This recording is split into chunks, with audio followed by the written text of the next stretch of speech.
Shwmae pawb, diolch yn fawr iawn am eich gefnogaeth I fy amgyrch. Dwi'n teimlo bod croeso cynnes iawn I fi diolch I chi.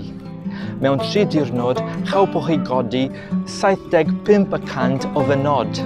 Mae anhygoel. Mae tipyn o ffordd I fynd, ond dwi'n siŵr fyddai'n llwyddiannus gyda'ch help.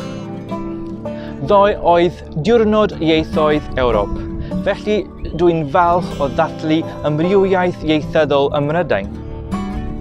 Heddiw, hoffwn I ddweud wrthoch chi am y seremoni ddinasyddiaeth y mae angen ar ddinasyddion newydd fynd iddi hi.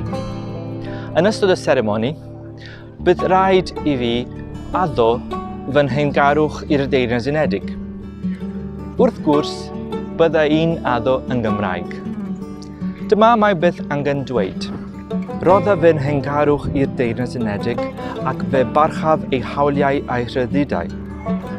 Arddelaf ei gwerthoedd democrataid.